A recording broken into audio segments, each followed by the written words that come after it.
meluangkan waktu wawancara tentang pengambilan keputusan yang mengandung nilai-nilai kebajikan. Ini merupakan tugas saya dari program Guru Penggerak.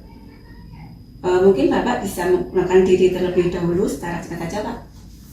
Terima kasih Bu Ning, nama saya Resti Elianto, unit kerja saya di SD Negeri 2 Kalimantan.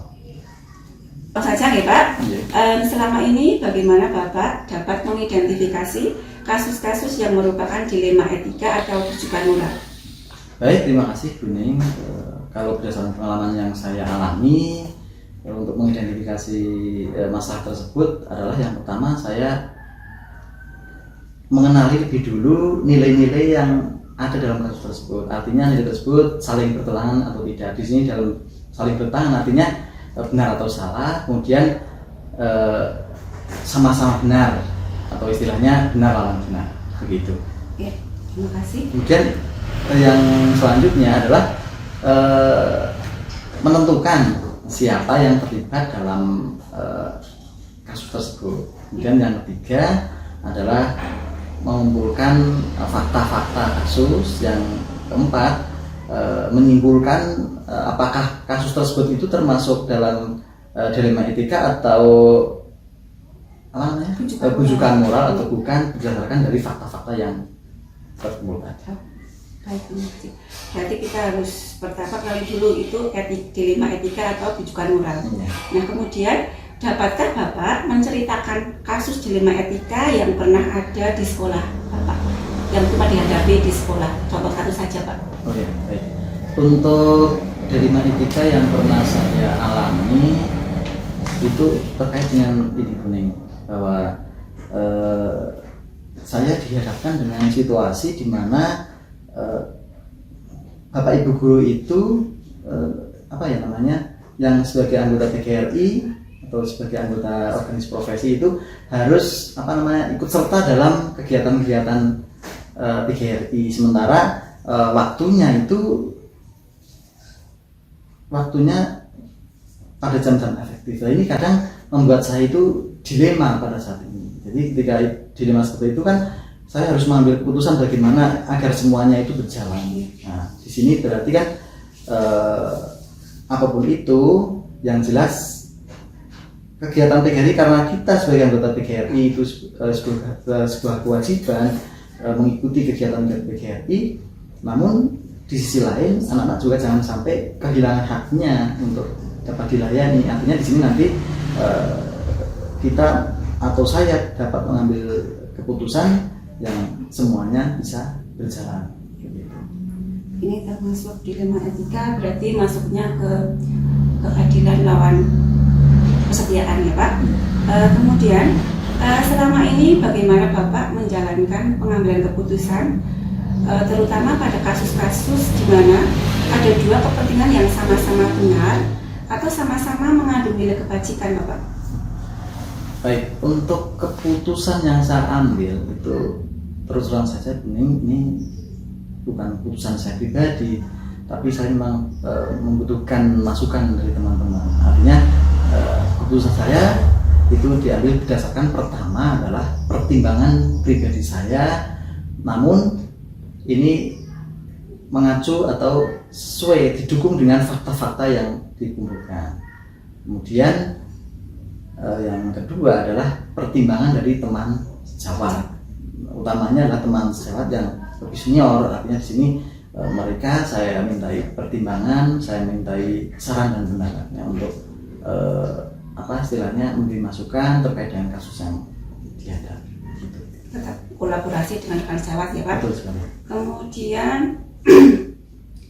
langkah-langkah atau prosedur seperti apa yang biasa Bapak lakukan selama ini? Untuk langkah-langkah dalam pengambilan keputusan saya terkait dengan kasus yang saya hadapi itu, pertama saya mengidentifikasi kasus tersebut. Kemudian yang kedua mengumpulkan informasi, berbagai informasi yang terkait dengan kasus. Kemudian yang ketiga membuat pertimbangan berdasarkan kasus-kasus yang terkumpul. Ya. Kemudian, ini juga didukung dengan saran pendapat dari pihak-pihak yang bisa membantu. Kemudian yang keempat, memilih dan juga memilih untuk menentukan memilih dan menentukan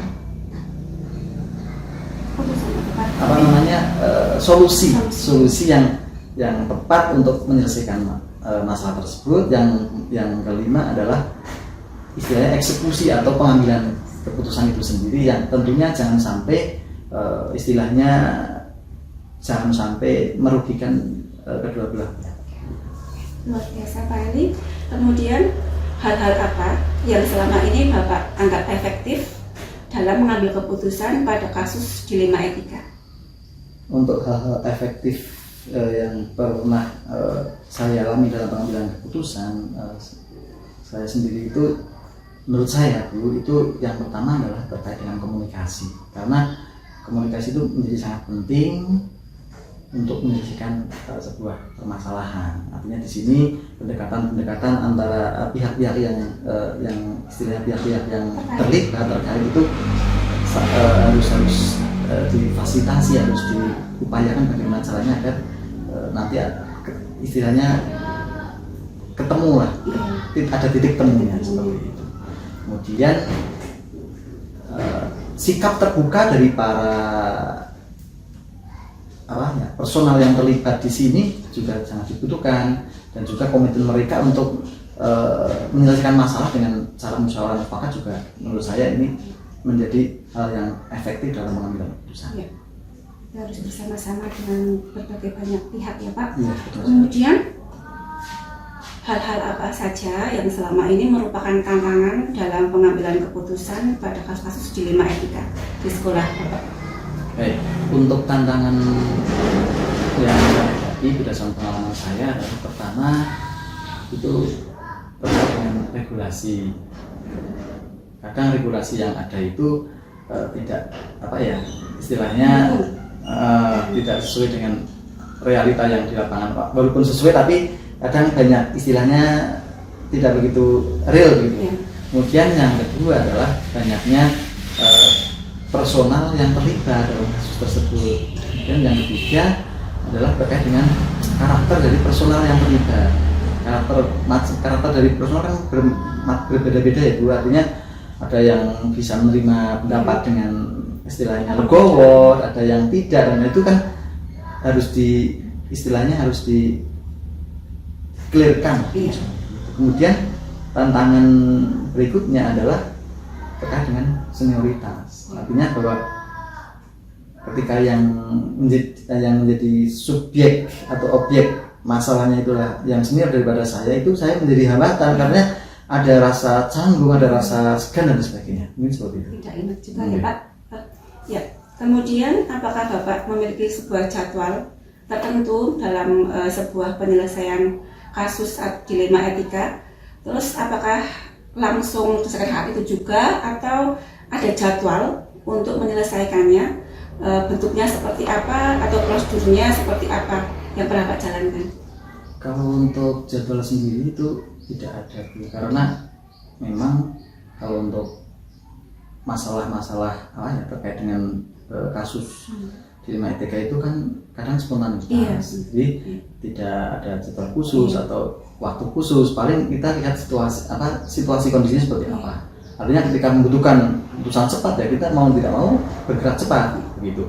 Tetapi satu saat memang ada di sekolah kami utamanya memang ada jadwal khusus terkait dengan refleksi mingguan Bu. Jadi di sana biasanya memunculkan permasalahan atau kasus, tapi kadang kasus yang terkait dengan dilema etika itu sedikit. Paling banyak ya terkait dengan pembelajaran. Kemudian adakah seseorang atau faktor yang selama ini mempermudah atau membantu Bapak dalam pengambilan keputusan dalam kasus dilema etika tersebut? Untuk faktor-faktor yang membantu saya jelas ada itu, karena memang saya pribadi memang butuh seseorang untuk memperkuat keputusan saya, pertimbangan intinya. Artinya faktor pertama adalah rekan sejawat di sekolah ya, yang saya anggap mereka bisa membantu memberikan saran dan masukan bagi saya. Kemudian yang kedua adalah rekomendasi. Suatu rekomendasi dari atasan itu menurut saya juga sangat penting karena akan memperkuat saya atau dalam memantapkan saya dalam mengambil sebuah keputusan. Kemudian dari semua hal yang telah disampaikan, pembelajaran apa yang dapat Bapak petik dari pengalaman Bapak dalam mengambil keputusan dilema etika ini? Kalau untuk pembelajaran yang dapat saya petik banyak sekali sebenarnya, tapi akan saya sampaikan beberapa. Yang pertama adalah di sini saya akan lebih berhati-hati dalam pengambilan keputusan karena utamanya adalah terkait dengan dilema etika, karena itu adalah menyelesaikan permasalahan yang semuanya benar kan, semuanya benar. Kita harus lebih berhati-hati. Yang kedua adalah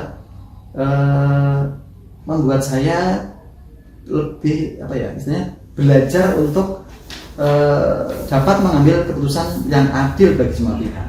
Yang ketiga membuat saya belajar untuk dapat mengambil keputusan yang bijaksana dan rasional serta yang berpihak pada kepentingan bersama atau kepentingan.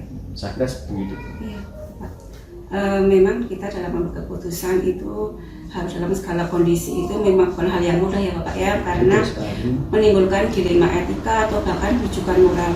Namun kita harus cepat, tanggap dan tepat dalam menentukan keputusan agar bermanfaat bagi semua pihak. Ya. Sepertinya ini merupakan pertanyaan terakhir Pak. Terima kasih sekali atas waktunya dan mengganggu. Saya akhiri saja. Saya mohon pamit. Terima kasih. Assalamualaikum warahmatullahi wabarakatuh. Waalaikumsalam warahmatullahi wabarakatuh.